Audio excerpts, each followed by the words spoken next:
Strategi meningkatkan skor PISA dan minat baca bangsa Indonesia melalui literasi.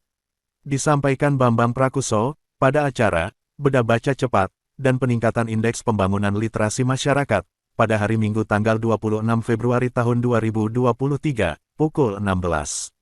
Dengan host, Bahtiar Adnan Kusuma. Narasumber, Bambang Prakuso, founder Baca Cepat Alpha Theta, Supratman, aktivis pendidikan, Agus Riyanto, dosen tetap Universitas Bengkulu, Sri Eka Handayani, penggiat literasi Sumbar, penerima NJDP. Rekaman ini saya buat sendiri setelah Zoom, karena ternyata slide yang saya presentasikan di Zoom tidak berjalan. 1. Potret literasi kita. Indonesia negara nomor 60 dari 61 negara paling malas baca di dunia. Ini datanya. Thailand di atas kita, nomor 59, dan Botswana nomor 61. Hasil survei UNESCO tahun 2011 menyatakan, indeks tingkat membaca masyarakat Indonesia 0,001%, dikutip dari Metro TV.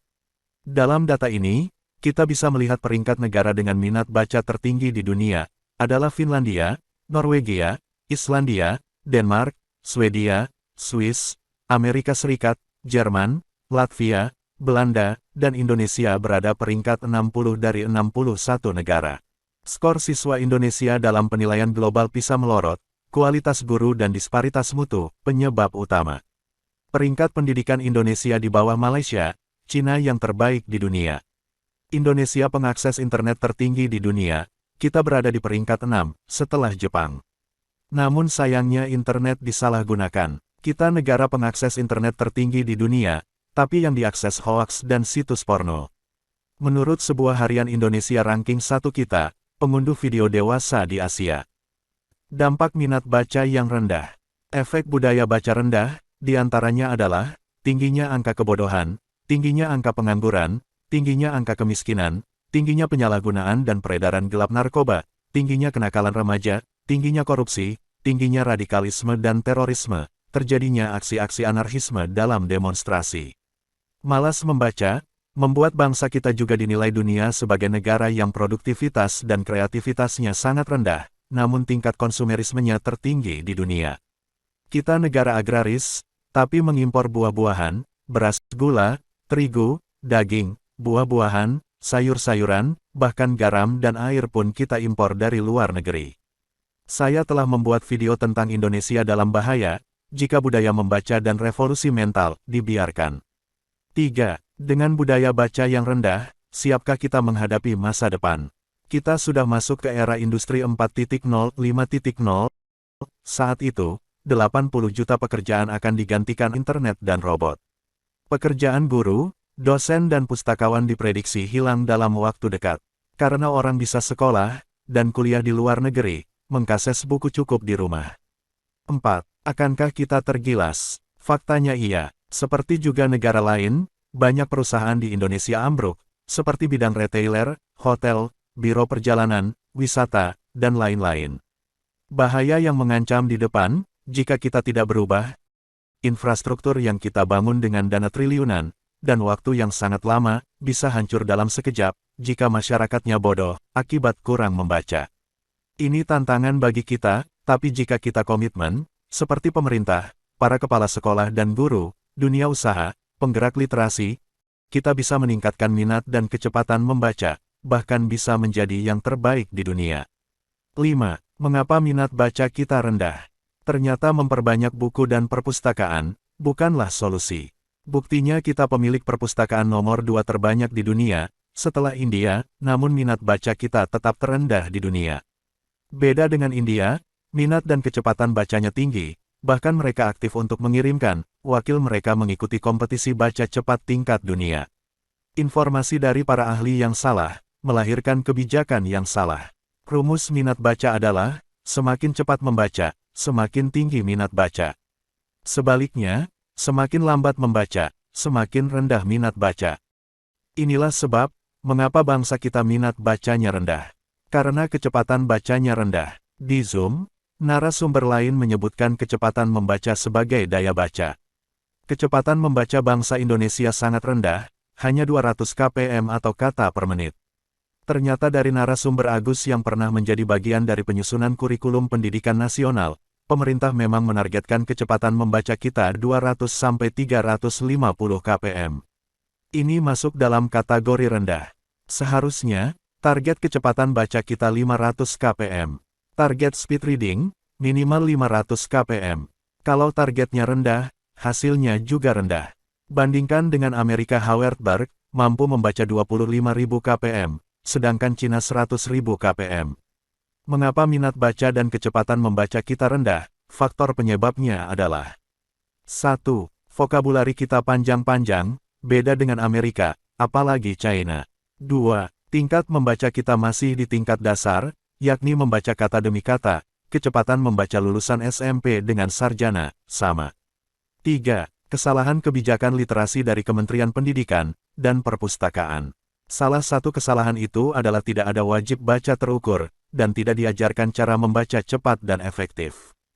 4. Membaca masih dianaktirikan, hukumnya mubah, dikerjakan nggak apa-apa, ditinggalkan nggak apa-apa, jadi tidak ada wajib. Dikerjakan dapat reward, ditinggalkan dapat punishment. Wajib baca merupakan tanggung jawab pemerintah, yang kebijakannya hanya bisa dilakukan oleh pemerintah.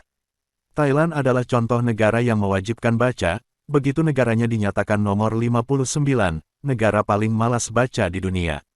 Mereka bukan hanya mewajibkan baca, tapi mewajibkan guru dan siswa belajar mind mapping. Mind mapping hanya bagian kecil dari baca cepat. Ini adalah hasilnya, minat baca Thailand naik pesat, 65,1%, sementara Indonesia 0,001%. Untuk kecepatan membaca, Thailand mampu membaca 5 judul buku per tahun, sedangkan Indonesia 1 buku pun tidak. Mengapa kita jauh tertinggal dengan Thailand? Walaupun minat baca kita rendah, tidak ada upaya pemerintah untuk mewajibkan baca buku, dan tidak ada upaya untuk mengajarkan baca cepat, minimal mind mapping. Siapa yang harus disalahkan? Sebelum saya menyalahkan, saya bertanya dulu. Berapa banyak buku yang dibaca oleh Anda sendiri, keluarga Anda terdekat, maupun teman-teman Anda? Fakta menunjukkan 1 buku pun tidak, termasuk petugas perpustakaan, lalu siapa yang salah? Banyak orang menuduh orang tua dan guru. Saya yakin, kesalahannya adalah pada pemerintah. Alasannya, yang bisa mewajibkan baca, bukan orang tua, tapi adalah sekolah. Sekolah hanya mau mewajibkan baca, kalau peraturan pemerintah tegas. Masalahnya peraturan pemerintah tidak tegas, buku tidak wajib dibaca, tapi mubah hukumnya. Pemerintah hanya mengatakan bahwa literasi itu penting untuk masa depan negara, tapi faktanya negara tidak melaksanakan dengan baik. Kami berpendapat revolusi mental yang paling cepat, mudah, dan murah, adalah membaca buku, karena buku bukan jadi acuan untuk revolusi mental, maka program revolusi mental Jokowi dipastikan gagal. Tingkatan dalam membaca. Pertama adalah baca tingkat dasar, yakni baca di bawah 250 kpm, inilah yang diprogramkan oleh pemerintah, jadi target kita sangat kecil. Hasilnya juga kecil. Modal dasar kita membaca adalah ketika kita SD, yang membaca kata demi kata, ini kakak Budi, ini adik Budi.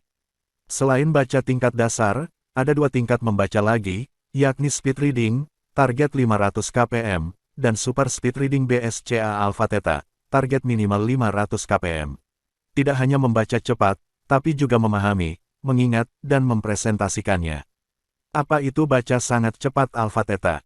Perkembangan zaman menuntut kita harus bisa baca cepat, karena ledakan informasi, kita harus menyerap banyak info sebagai tuntutan zaman, tuntutan pekerjaan, tuntutan pendidikan. Ilmu yang kita miliki terus menyusut, seperti dikatakan oleh Stephen Covey, pengetahuanmu saat ini usianya hanya 2 tahun, jadi pengetahuanmu 2 tahun lagi, hanya bisa dipakai setengahnya. Baca sangat cepat Alpha Theta atau BSCA, sehari mampu baca 5 buku bukan bahasa iklan. Ini nyata, BSCA memiliki sub baca tanpa membaca, dan membaca dengan pikiran. Keistimewaan BSCA adalah sistematikanya mudah diingat. Sistematis, harus dipelajari dari awal dan lengkap. Jika tidak, seperti puzzle yang akan bolong.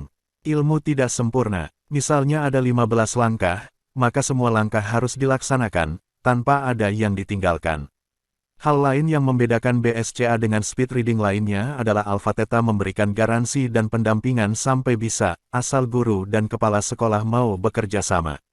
Menjawab pertanyaan Pak Suparman yang mengkhawatirkan baca cepat bisa menghilangkan substansi, kami jawab bahwa inti sebuah buku sebenarnya hanya 15%, sisanya bla bla bla.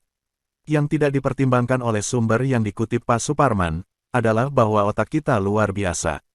Kita bisa mengetahui esensi sebuah tulisan, walaupun kita tidak membacanya, itulah dahsyatnya pikiran. Teknik BSCA, tidak seperti teknik baca cepat Howard Berg, atau anak-anak China. Kalau kita menggunakan cara mereka, kita akan kalah. Karena itu Alpha Theta, menciptakan sebuah sistem membaca cepat, yang tidak kalah dengan kemampuan baca cepat mereka. Jadi kalau dipertandingkan, kita tetap bisa menandingi Amerika dan Cina. Apa yang kita lakukan untuk menghadapi semua ini? Ya, kita harus secepat dan segigih mungkin, mendorong pemerintah untuk mengeluarkan kebijakan wajib baca, bukan sunnah, bukan mubah. Yang kedua, wajib baca dimaksud memiliki tolok ukur, misalnya minat baca diukur dari buku yang dibaca siswa seminggu atau sebulan.